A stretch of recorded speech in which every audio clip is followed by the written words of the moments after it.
ஆண்டவருடைய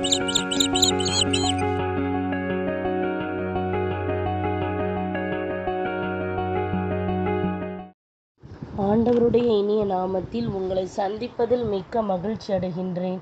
நாம் இன்று தியானிக்க எடுத்திருக்கும் தலைப்பு, உங்கள் பலவீனத்தினின்று குணமாக்கும் இறைவன். தியான வசனம் மத்தேயு அதிகாரம் 8 வசனம் 17. இவ்வாறு அவர் நம் பிணிகளை தாங்கிக் கொண்டார், நம் துன்பங்களை சுமந்து கொண்டார் என்று இறைவாக்கினர் எசாயா உரைத்தது நிறைவேறியது. இந்த வசனத்தின் மூலமாக கடவுள் நமக்கு உணர்த்துவதை சிந்திப்போமா? கிறிஸ்துவுக்குள் பிரியமானவர்களே, இன்று நாம் தியானிக்கப் போகின்ற வசனம், அவர் தாமே நம்முடைய பலவீனங்களை ஏற்றுக்கொண்டு நம்முடைய நோய்களை சுமந்தார். இன்று இளைஞர்கள் வெவ்வேறு பிரச்சனைகளில் சிக்கி தவிக்கின்றனர்.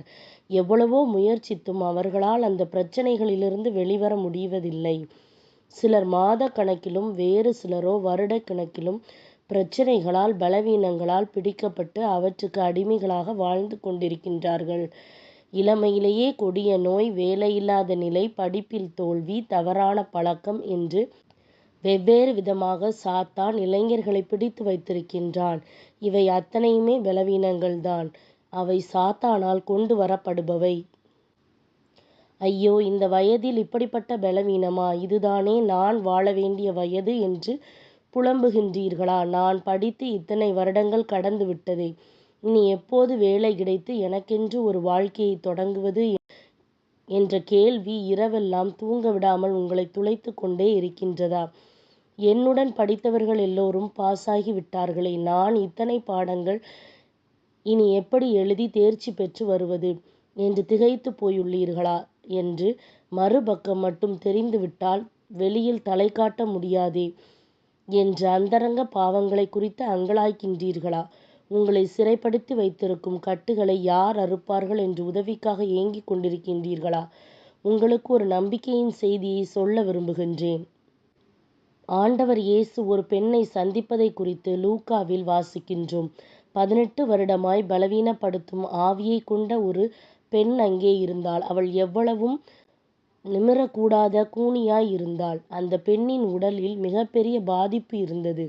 அவளால் நிமிர முடியாது. ஒன்றல்ல, இரண்டல்ல, 18 வருடங்கள் நிமிர முடியாமல் இருந்தாள். எப்போதும் குனிந்தே இருக்க வேண்டிய நிலையில் இருந்தாள். அவளுக்கு ஏன் அந்த நிலை வந்தது தெரியுமா? பலவீனப்படுத்தும் ஆவி அவளை பிடித்திருந்தது. அதனால் அவளது உடலில் மிகப்பெரிய பாதிப்பு இருந்தது. பிரியமானவர்களே, இன்று உங்கள் உடலிலும் பலவீனம் இருக்கின்றதா? சாத்தான் பலவீனத்தை கொண்டு வந்து உங்களை பயமுறுத்துகின்றானா? கவலைப்படாதீர்கள். ஆண்டவர் இயேசு அந்த பெண்ணை குணமாக்கியது போன்றே உங்களையும் குணமாக்க விருப்பமுள்ளவராய் இருக்கின்றார். ஆம் பெண்ணே, உன் பலவீனத்தினின்று விடுதலையாக்கப்பட்டாய் என்று ஆண்டவர் இயேசு கூறியதுமே அந்த பெண்ணின் பலவீனம் நீங்கி போனது. எத்தனையோ நாட்களாய் பலவீனத்தை சுமந்து கொண்டே வாழ்ந்து கொண்டிருக்கின்றீர்களா? ஆண்டவர் உங்களை சாத்தானின் பிடியிலிருந்து விடுவிப்பார்.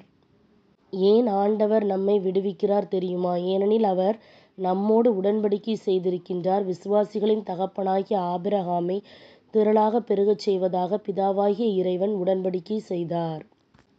ஆண்டவர் இயேசு சிலுவையில் செய்த தியாகத்தின் நிமித்தம் நமக்கும் பிதாவாகிய இறைவனுக்கும் இடையே புதியதொரு உடன்படிக்கை ஏற்படுத்தியுள்ளார். ஆண்டவர் இயேசு செய்த உடன்படிக்கை நமக்கு நித்திய வாழ்வை தரக்கூடியது. அது மாறாதது. இன்றும் அவர் நம்மீதுள்ள சாபத்தை, பலவீனத்தை அகற்ற வல்லவர். அவரிடத்தில் கேளுங்கள். நாம் வாழ்ந்திருப்பதை விரும்புகின்ற இறைவன் பலவீனத்தை மாற்றி நமக்கு வாழ்வளிப்பார்.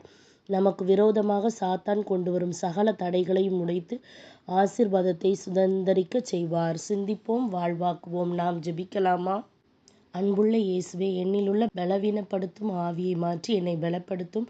என் வாழ்வில் உள்ள சாபங்களை அகற்றி விடுதலையோடு வாழ கிருபை செய்தருளும். சாத்தான் எனக்கு விரோதமாக கொண்டு வருகின்ற தடைகள் அனைத்தையும் உடைத்தருளும். பரிசுத்த ஆவியினால் என்னை நிரப்பும். சோர்வுகளை அகற்றி உற்சாகமான ஆவி என்னை தாங்கும்படி தயவு பாராட்டும். இயேசுவின் நாமத்தில் ஜெபிக்கின்றேன் நல்ல பிதாவே, ஆமேன். இந்த நாள் விடுதலையின் நாளாய் அமைவதாக. Praise the Lord.